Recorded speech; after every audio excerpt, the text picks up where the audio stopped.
লালুক আৰক্ষী বৃহৎ সাফল্য।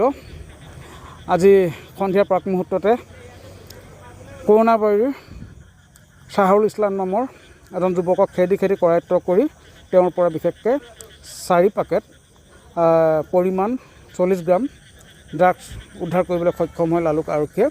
এখন স্কুটিলৈ আহি থকাৰ অৱস্থাতে লালুক 12 মাইলত খেদি স্কুটিক উদ্ধাৰ কৰে 4 পেকেট ড্ৰাগছ। আৰু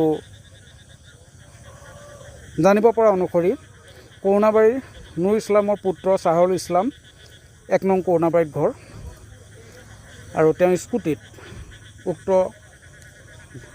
ড্ৰাগছ লৈ আহি থকাৰ অৱস্থাতে লালুক আৰক্ষীয়ে খেদি কৰায়ত্ব কৰে লালুক 12 মাইলত।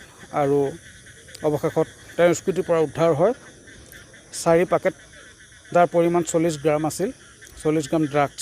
আমি সবিশেষ আপোনালোকলৈ আগবঢ়াইছোঁ, চাওক এক বিশেষ প্ৰতিবেদন। 3টামান বজাত কিছু লোকে আহি পিনে এজন ল'ৰাক স্কুটিত খেদি আনি ধৰিছিলে মোৰ ওচৰতে। তাৰপিছত প্ৰথম অৱস্থাত কি হৈছে গম পোৱা নাছিলোঁ, কিন্তু খন্তেক সময়ৰ পিছতে আৰক্ষী প্ৰশাসন আহিলে, লালুক থানাৰ OC ছাৰ আহিলে। তেখেতৰ পৰা গম পালোঁ যে তেখেতৰ হাতত 4 পেকেট ড্ৰাগছ আছিলে, আৰু সেই ড্ৰাগছখিনি পুলিচে আহি পিনি উদ্ধাৰ কৰিলে। উদ্ধাৰ কৰাৰ পিছত ল'ৰাজনৰ বয়স কেনেকৈ আনিছিলে ড্ৰাগছখিনি বাইকৰ স্কুটি বক্সত ভৰাই আনিছিলে, ডিগ্গিত ভৰাই আনিছিলে। আৰু ডিগ্গি খোলাৰ পিছত গোটেই বাইকখনো চেকিং কৰিলে, কিন্তু মাত্ৰ ডিগ্গিতে 4 পেকেট ওলালে, 4টা বাকচ আছে ওলালে। মানে অনুমানিক দামটো এতিয়ালৈকে কোৱা নাই তেওঁলোকে, সেইটো ড্ৰাগছ হয় বুলি কৈছে। তাৰ প্ৰথমবাৰলৈ এনেকুৱা ঘটনা মোৰ এইডোখৰত সংঘটিত হৈছে। লালুকৰ পৰা খেদি পুলিচে যোনটো কাম কৰিলে, আজি নিচেই প্ৰশাসনক ধন্যবাদ দিব লাগিব।